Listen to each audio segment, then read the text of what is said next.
नमस्कार मंडळी। तर आज सकाळी मुलाच्या टिफिनसाठी अगदी साध्या पद्धतीची बटाट्याची भाजी तयार केली होती। त्यासाठी 3 मध्यम आकाराचे बटाटे घेऊन त्यांची साल काढून ते स्वच्छ धुवून घेतली।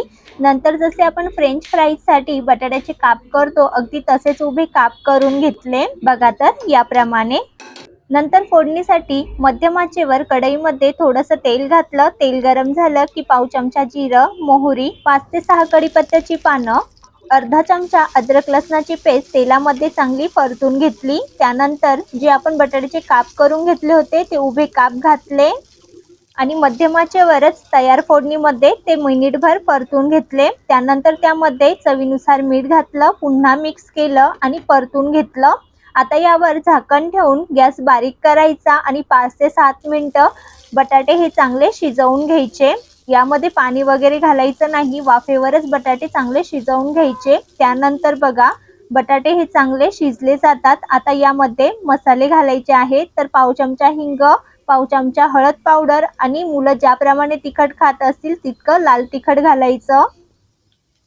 थोडीशी धने आणि जिऱ्याची पावडर घातलेली आहे। आता हे पुन्हा चांगलं मिक्स करून घेऊ।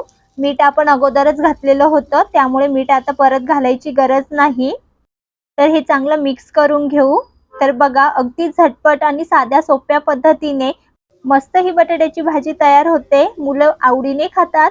अशी साधी सिंपल भाजी जर मुलांच्या टिफिनला दिली तर ते टिफिन सुद्धा संपवतात। तर नक्की ट्राय करून बघा। आता यावर थोडीशी कोथिंबीर घालायची, पुन्हा चांगलं मिक्स करायचं। नेहमी मुलांना आपण चौकोनी आकारात बटाट्याची भाजी करून देतो, तर तशी न करता तुम्ही अशी उभे काप करून मुलांना बटाट्याची भाजी द्या। मुलं फ्रेंच फ्राईजची भाजी म्हणून ही भाजी संपवतात। तर भाजी तयार झालेली आहे आणि बटाटे सुद्धा अगदी व्यवस्थित वाफेवर शिजले गेलेले आहे। यामध्ये कुठेही पाण्याचा वापर केलेला नाही। तर करून बघा। तर तुम्ही सुद्धा मुलांना टिफिन मध्ये याच प्रकारे बटाट्याचे काप करून भाजी देतात का? कमेंट करा। नसाल देत तर करून बघा। डाळ भातासोबत अशी बटाट्याची भाजी अप्रतिम अशी लागते। नक्की ट्राय करून बघा।